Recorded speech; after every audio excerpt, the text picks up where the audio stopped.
오늘 이 금요기도에 주의 전에 나오신 여러분 위에 하나님의 크신 은혜와 복이 임하시기를 주의 이름으로 축원합니다.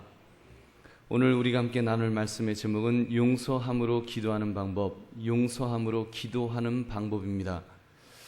여러분, 우리 한국교회가 부흥하고 발전하여 얼마 전에는 이제 기독당을 만들어야 되겠다 이런 말까지 나올 정도로 한국교회가 굉장히 많이 부흥하고 발전했습니다. 우리 용산구에서도 보면 천주교도 있고 불교도 있고 타 종교들이 있지만 기독교가 얼마나 이 강력한 이런 어떤 집단이 되어가고 있는지 이렇게 느낄 수가 있습니다.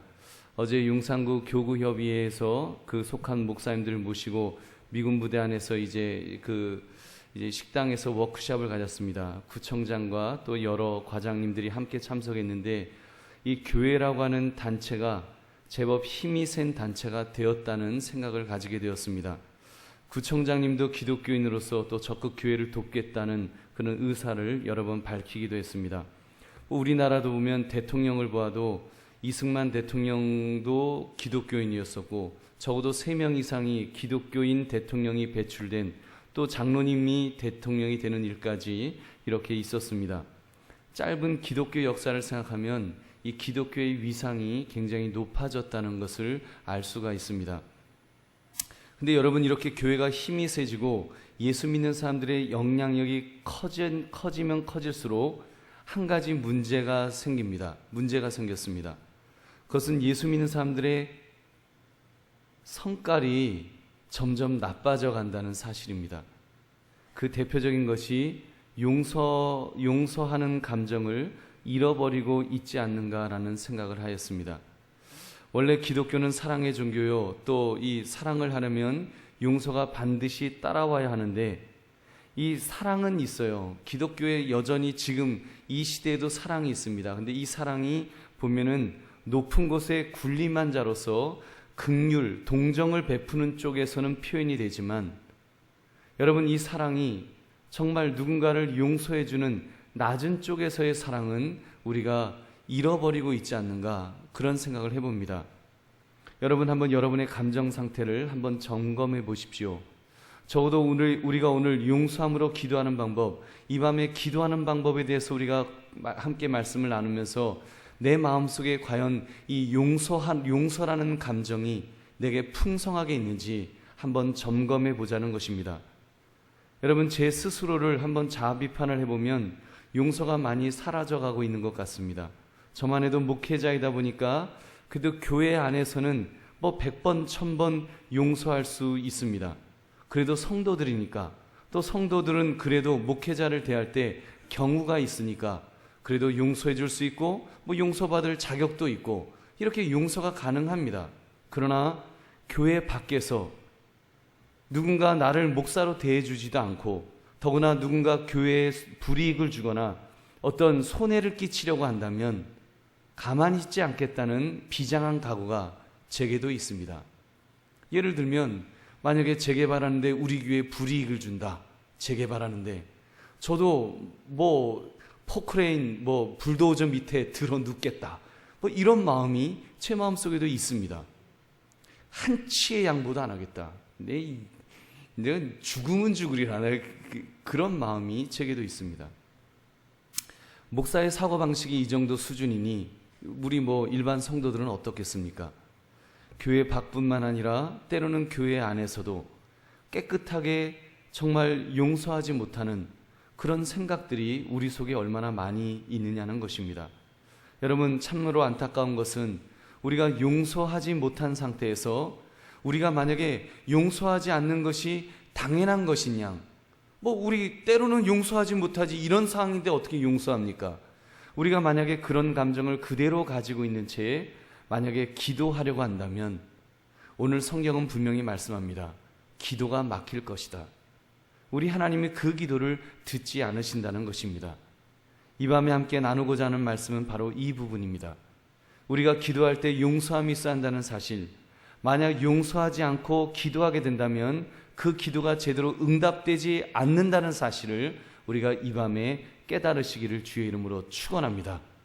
그러므로 여러분 이 밤에 용서함으로 하는 기도 방법이 어떠한지를 살피며 은혜를 나누시는 저와 여러분 되시기를 주의 이름으로 축원합니다.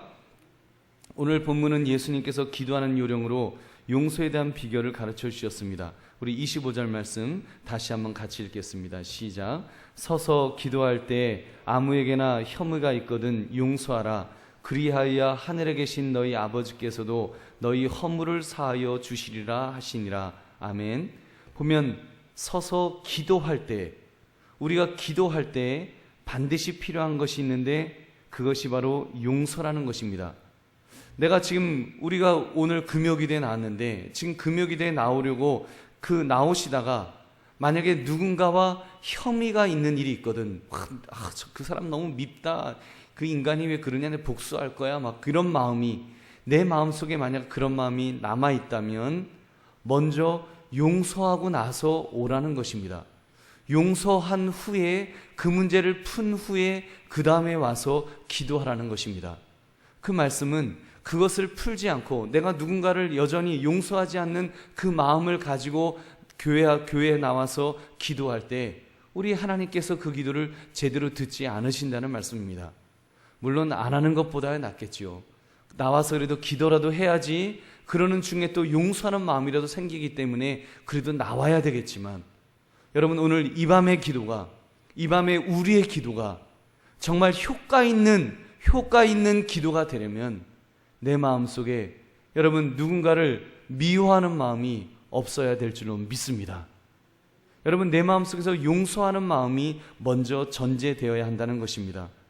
우리가 읽을 수는 없지만 그 26절에 대해서 우리 가지고 있는 성경 사본 이 밑에 보면은 그 각주가 있는데 그렇게 나옵니다. 어떤 사본에 26절이 이렇게 기록되어 있습니다. 만일 너희가 용서하지 아니하면 하늘에 계신 너희 아버지도 너희 허물을 사하지 아니하시리라. 여러분 이것이 성경이 우리에게 주시는 말씀입니다. 우리가 용서하지 않으면 하나님도 우리를 용서하지 않으시겠다는 것입니다. 그래서 예수님은 주기도문을 가르치시면서 용서에 대해서 이렇게 분명하게 말씀하였습니다. 마가복음 6장 12절 우리가 우리에게 죄 지은 자를 사하여 준 것 같이 우리 죄를 사하여 주시옵고. 여러분 내가 먼저 하나님 내 죄를 먼저 용서해 주시면 내가 누군가를 용서해 주겠습니다. 그것이 아닙니다. 여러분 물론 여기 말씀이 우리가 당연히 순서적으로는 우리가 먼저 용서함을 받았어요.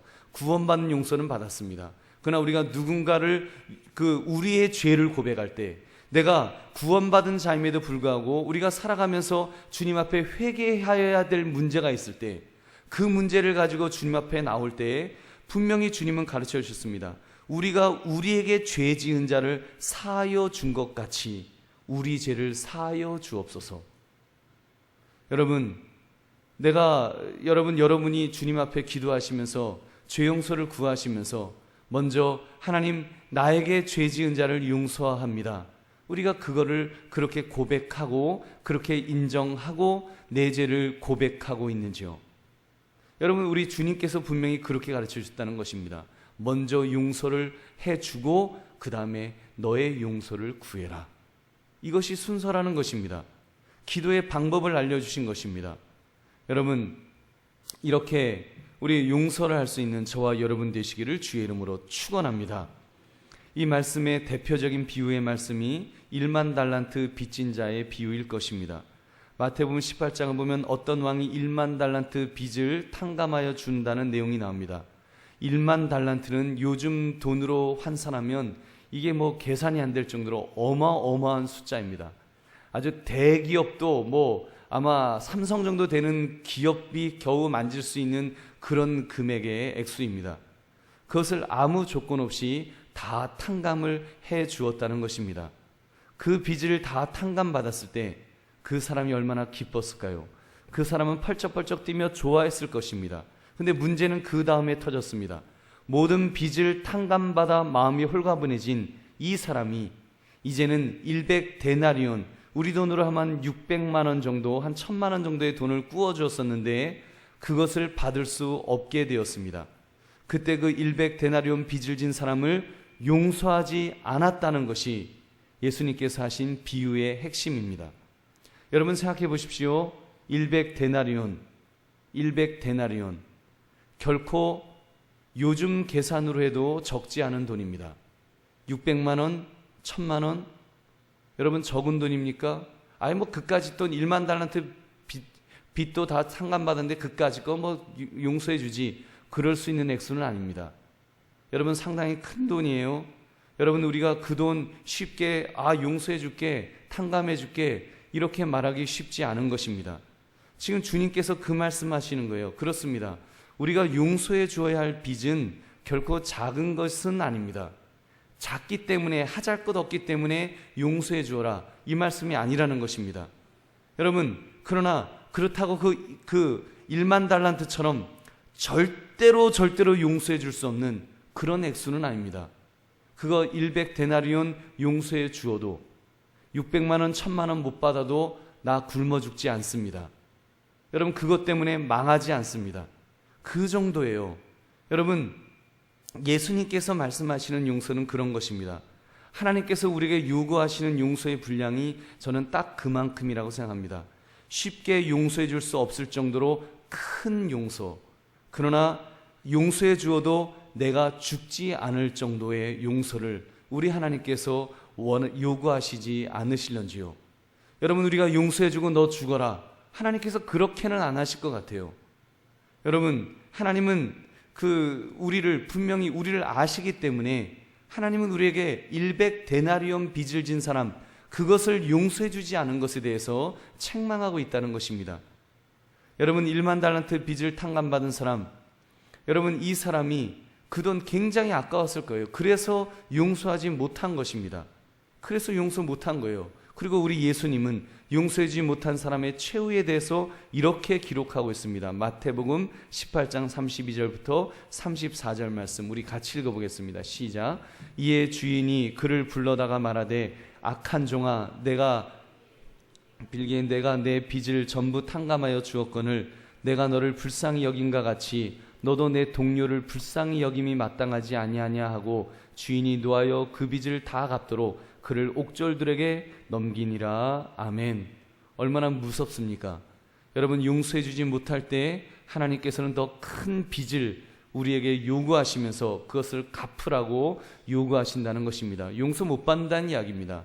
내가 용서해 주지 않으면 여러분 이 경우는 용서를 못 받는다, 이 정도로 지금 하나님께서 우리에게 그렇게 경고하고 있는 것입니다. 여러분 이 말씀을 종합해 볼 때 분명한 사실을 깨닫게 됩니다. 우리가 기도할 때 용서해 줘야 될 사람이 있다면 반드시 용서해야 한다는 사실입니다. 만약 용서하지 않은 채 그 용서해 줘야 할 사람을 그대로 남겨둔 채 우리가 기도의 자리에 나온다면 여러분 그것이 장애물이 되어서 그것 때문에 여러분 기도가 막히게 된다는 것을 말씀하고 있습니다. 그렇다면 여러분 우리는 용서해 줘야 되지 않겠습니까? 우리 예수님께서 말씀하셨습니다. 얼마만큼 용서해 줘야 하느냐? 마태복음 18장 21절부터 22절에서 이렇게 말씀합니다. 그때 베드로가 나와 이르되 주여, 형제가 내게 죄를 범하면 몇 번이나 용서하여 주리이까? 7번까지 하오리이까? 예수께서 이르시되 내게 이르노니 7번뿐 아니라 7번을 70번까지라도 할지니라. 아멘. 몇 번이나 용서해 줄까요? 7번까지 용서해 줄까요? 지금 제자의 질문입니다. 그리고 예수님은 대답하십니다. 70번씩 7번이라도 용서해 주어라. 여러분 제자들이 7번이라고 말한 데는 이유가 있을 것입니다. 7이라는 숫자는 완전 숫자입니다. 사실 우리가 살면서 7번까지 용서해 줄 일은 거의 없을 것입니다. 몇 번 용서해 주면 뭐 어떻게 사단이 나거나 뭔가 그 사건이 터지거나 뭐 되지, 7번까지 뭐 용서해 주세요, 그래 용서해 줄게 뭐 이렇게 될 일이 없어요. 그 전에 주먹이 날아가지요.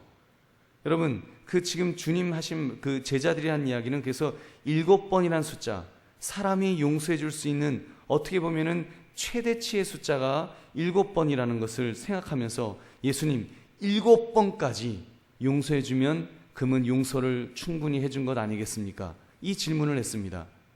여러분 여기에 대해 예수님 말씀하시기를 70번씩 7번이라도 그러면 490번이죠. 근데 여러분 490번 우리 머리가 좋지 않기 때문에 셀 수 없습니다. 그냥 세지 말라는 것입니다. 세지 말고 그냥 또 용서해주고 또 용서해주고 또 용서해줘라. 그냥 계속 용서해주라는 것입니다. 여러분, 우리는 사실 이 말씀 앞에 딜레마에 빠지게 됩니다.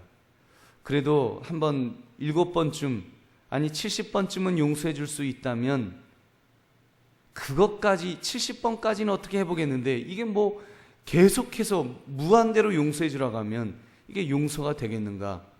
과연 그렇게 사람이 살아갈 수가 있겠는가? 여러분, 우리는 그런 마음에 그 어떤 의구심이 생길 것입니다. 저는 오늘 말씀을 묵상하면서 파키스탄 안에서 신앙생활하는 기독교인들을 한번 생각해 보았습니다. 그분들은 인구 비율로 따진다면 제가 말씀드렸지요. 한 숫자로는 한 300에서 400만, 굉장히 많은 숫자의 기독교인들이 있는 거예요. 우리 한국 기독교의 거의 뭐 절반, 3분의 1 정도가 되는 어마어마한 숫자가 기독교인으로 있습니다. 굉장히 많죠. 그러나 여러분 1억 8천이라는 인구 속에서 놓고 본다면 한반이 100명이라고 볼 때 100명 중에 96명이 무슬림입니다. 그 중에 기독교인은 1명에서 2명이 안 돼요. 여러분 생각해 보세요. 100명 중에 96명이 무슬림들이 우글우글거리는데 거기서 혼자 또는 1.5명, 1.6명, 2명도 안 되는 숫자가 기독교인으로 신앙생활을 한다고 한번 생각해 보십시오. 이거 왕따도 그런 왕따가 어디 있겠어요. 우리 아이들 뭐 20명, 30명 되는 반에서도 왕따 당한다고 뭐 자살하고 막 그러는데 100명이라고 하는 우글우글거리는 그 숫자 속에서 여러분 혼자 또는 둘이서 왕따를 당하는데 이 왕따가 그냥 왕따가 아닙니다. 만약에 예수 믿는 사람끼리 이런 일이 있었어요. 불과 몇 달 전에 예수 믿는 사람하고 그 무슬림하고 예수 믿는 사람인데 이 사람이 좀 성질이 조금 있었나 봐요. 그래도 나도 성질이 있는데 한 성질 한다 이거예요. 둘이 붙었습니다. 싸웠어요. 논쟁을 했어요. 밤새도록 논쟁하면서 이제 서로 감정이 상한 것입니다. 감정이 상해서 뭐 어떻게 되었는지 하여튼 무슬림 쪽에서 그 파키스탄에는 이런 법이 있습니다. 저 기독교인이 코란을 찢었다. 거짓말을 하는 거예요. 코란을 찢었다. 그리고는 다른 무슬림들이 3명이 내가 증인이다, 내가 증인이다, 내가 증인이다. 3명이 증인을 쓰면 24시간 안에 그 기독교인을 죽일 수 있습니다. 파키스탄 법에 의해서 정부가 그 사람을 죽여야 된대요. 그래서 이제 막 문제가 뭐 어떻게 생겼대요. 그래서 소위 불경죄라 그러죠. 그러니까 코란 그 모독죄 거기에 걸려서 뭐 이렇게 하다가 뭐 기독교인들도 그래도 우리가 그렇게 당할 수만 없다. 뭐 어떻게 뭐 데모를 했는지 뭘 조금 뭐 이렇게 하다가 하여튼 교회가 몇십 개가 불타고요. 수백 채의 기독교인들 집들이 불이 탔습니다. 여러분 거기에는 기독교인들은 십자가를 자기 집에다 걸어놔요. 그 지붕에다가 이렇게 우리 개척교회들 십자가 걸듯이 그렇게 교회 십자가를 딱 걸어놓습니다. 그 기독교인이라는 것을 금방 알 수가 있어요. 그런 집들이 수백 채가 불타는 그런 일이 있었습니다. 그 이야기를 이제 파키스탄 그 목사님하고 했습니다. 사모님도 있는 데서 그 이야기를 했더니 제가 만약에 그 입장 같았으면 마음속에 울분이 있을 것 같아요. 여러분 만약에 지금 저쪽 뭐 어디 경기도나 아니면 인천이나 여기서 그 우리 예수 믿는 사람들 집이 뭐 불교인이나 뭐 이런 사람들한테 수백 채가 막 불타고 교회가 막 지금 불질렀다. 그럼 여러분 울분이 없겠습니까? 와, 막 울분이 있을 거 아닙니까? 뭐 하면서 이럴 거 아닙니까? 저 같으면 그럴 것 같아요. 저 같으면 하면서 막 열을 냈겠죠. 근데요, 그 목사님하고 사모님하고 이렇게 말씀하는 거예요. 그 기독교인이 잘못했다는 거예요. 왜 싸우냐는 거예요. 참아야지. 아니 예수님께서 오른밤을 때리면 왼밤을 돌려대라 그랬는데 그걸 참아야지 왜 그 끝까지 싸우다가 그런 일이 생겼느냐고. 그러면 자기네는 참는다는 거예요. 그럼 이 지역은 위험하지 않느냐? 이 지역에 교회가 뭐 선교센터가 세워지거나 이러면 위험하지 않겠느냐? 그랬더니 그러는 거예요. 우리는 무슬림 친구들이 많이 있다. 그리고 우리는 싸우지 않는다. 싸우지 않는다는 거예요. 여러분 싸우지 않는다는 이야기가 무엇을 의미합니까? 오른뺨을 때리면 왼뺨을 돌려댄다는 거예요. 여러분, 거기 그 파키스탄에서는 그렇게 신앙생활을 해야지 신앙생활이 가능한 것입니다. 자기 성질대로 하면 살아갈 수가 없는 것입니다. 그러면서 제가 한번 우리의 모습을 한번 돌아봤습니다. 서두에서도 말씀드렸지만 우리 기독교가 너무 커져버린 기독교는 더 이상 양보를 모르고 용서를 모르는 그런 기독교가 되어버리지는 않았습니까? 저부터 용서를 말하지만 예수님이 말씀하신 것 같은 용서를 이제는 생각할 수가 없습니다. 예수님이 말씀하신 것 같은 용서. 그리고 또 그렇게 가르칠 수도 없습니다. 그렇게 가르칠 수가 없어요. 할 수 없잖아요. 지금 이 땅에서 살아가려면, 이 시대에 살아가려면 어떻게 그렇게 살아갑니까? 그러니까 제가 아마 여러분에게 이런 설교 중에 이런 이야기도 몇 번 드렸을 것입니다. 여러분, 우리가 용서해야 됩니다. 우리가 양보해야 됩니다. 그러나 비둘기 같은 순결과 뱀 같은 지혜가 필요합니다. 뱀 같은 지혜를 굉장히 이야기했습니다. 이 시대에 비둘기 같은 순결을 가지고 우리가 용서해주고 그렇게 살아야 되지만, 양보하면서 살아야 되지만 뱀 같은 지혜가 필요해야 됩니다. 그거는 여러분이 알아서 하십시오. 그렇게 말씀을 드렸어요. 예를 들면 집에서 내 집 앞에 내가 차를 주차하려고 하는데 옆집 사람하고 다툼이 생긴 거예요. 여러분, 어떻게 하겠습니까? 한두 번은 양보를 해야죠. 예수 믿는 사람인데 그래도 무슨 해야죠. 그 다음부터는 어떻게 해야 됩니까? 퇴근 전에 와갖고 퇴근을 일찍 해갖고 빨리 주차를 시켜야죠. 그리고 그 자리에 딱 차지하고 있어야죠. 그죠? 그리고 만약에 뭐라 그러면은 한 번 정도는 그래도 성질 한번 내야죠. 와 하면서 나도 성질을 싹 하고. 그렇잖아요. 예수 믿는 사람도 성질이 있다고. 성질 한번 내고 그 다음에 부침개라도 붙여서 갖다 드릴 망정 성질 한번 냅시다. 그게 뱀 같은 지혜입니다. 이렇게 이 정도로 양보를, 또 이 정도로 용서를 우리는 생각하고 있지 않습니까? 모르겠습니다. 제가 그 수준입니다. 제가 그 수준이에요. 근데 이번에 파키스탄 가서 그 기독교인들을 보면서 이게 뭐가, 우리 한국 기독교가 뭐가 좀 잘못되었구나. 예수님 당시를 생각해 봤습니다. 예수님 당시가 바로 예수님께서 말씀하신 오른뺨을 때리면 왼뺨을 돌려대라고 하는 그 상황이 아니었을까요? 그때 예수 믿는 사람이 믿지 않는 사람이 오른뺨을 때리면 왼뺨을 돌려대야죠. 거기서 성질 부리고 나도 성질 있어 그러면 그냥 죽는 것입니다. 이거는 순교가 아니라 개죽음 당하는 거예요. 그런 상황에서 신앙생활을 하라는 것입니다. 또 그런 상황에서 그렇게 용서하고 그렇게 양보하고 그렇게 사랑할 때 거기에서 사람들이 감동하는 겁니다. 예수 믿는 사람은 다르구나. 예수 믿는 사람은 정말 우리와 뭔가 다른 사람이구나. 어떻게 저렇게 살아갈 수가 있지? 하면서 그들이 거기서 감동하고 그러면서 주님 앞에 돌아오는 그런 역사가 일어난다는 것입니다. 여러분, 우리 믿음의 선배들도 사실은 초기 우리 한국 기독교는 그렇게 살으셨을 거라고 믿습니다. 그렇게 살으셨어요. 그때 예수 믿는 것 때문에 예수 믿는다고 말도 제대로 하기 힘든데 예수 믿는 것이라고 한마디 하면 그때는 아무 말 못하는 겁니다. 그냥 나 죽었어 하고 그냥 양보하는 거예요. 화내고 할 것도 없습니다. 집에서 예를 들면 교회 간다고 아버지가 머리를 빡빡빡빡 깎아버렸다고 분노합니까? 진노합니까? 아니, 아버지가 나한테 교회 가는 걸 말릴 수가 있어? 이를 부두둑부둑 가면서 나 용서할 수 없어. 그럽니까? 안 그랬습니다. 우리는 그때 우리 믿음의 선배들이 눈물을 뚝뚝뚝 흘리면서 하나님, 우리 아버지 불쌍해요. 저 영혼이 지옥 가는데, 저 영혼이 몰라서 그랬는데, 눈물을 뚝뚝뚝뚝 흘리면서 정말 극률한 마음으로 핍박하는 그 이웃들을, 핍박하는 가족들을 극률한 마음으로 용서하며 사랑했던 그 마음이 있지 않았냐는 것입니다. 근데 오늘날 우리의 마음은 어떤지요? 우리의 마음에 그런 극률함이 있는가요? 누군가 조금만 나를 괴롭히거나 조금만 나를 공격하면 이를 부두둑 깔고 용서하지 않을 거야, 복수할 거야, 이런 마음이 우리 속에 있지 않는지요? 그리고 그런 마음을 가지고 우리가 주님 앞에 나와서 기도한다고 한다면 과연 하나님께서 우리의 기도를 들으시겠냐는 말입니다. 성경은 분명하게 말씀합니다. 로마서 5장 8절을 보면 우리가 아직 죄인 되었을 때 그리스도께서 우리를 위하여 죽으심으로 하나님께서 우리에 대한 자기의 사랑을 확증하셨느니라.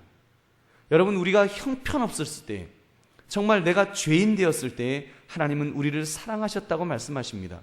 그렇다면 여러분, 우리가 용서해 줘야 될 어떤 사람들, 가족이 될 수도 있고 또 교우가 될 수도 있고 이웃이 될 수도 있고 직장 동료가 될 수도 있을 것입니다. 친구가 될 수도 있을 것입니다.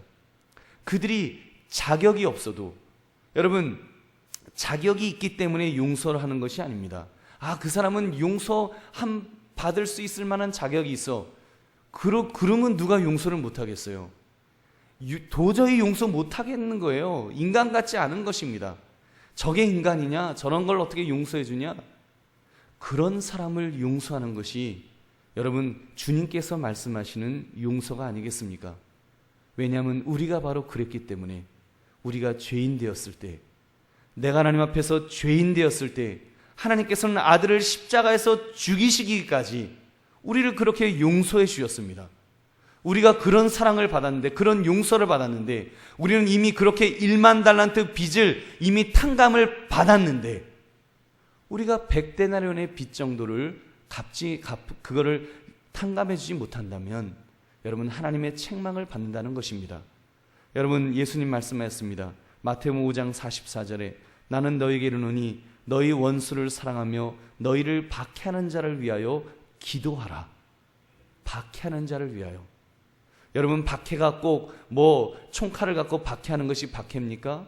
여러분을 괴롭힌 자들, 여러분을 억울하게 만든 자들, 여러분에게 음해한 자들, 그들을 위하여 기도하라고 우리 주님 말씀하십니다. 그 말씀 앞에 우리 순종해야 되지 않겠습니까? 말씀을 맺습니다. 저는 이런 생각을 해봤습니다. 우리의 신앙생활의 모습이 이 정도까지 된다면, 이 정도까지 용서해 줄 수 있다면 하나님이 그런 사람의 기도를 응답해 주지 않으시겠습니까? 그런 자가 하나님께 부르짖으면 하나님이 어떻게 응답을 해주지 않으시겠습니까? 저는 마땅히 응답하시리라고 믿습니다. 그거는 당연한 거예요.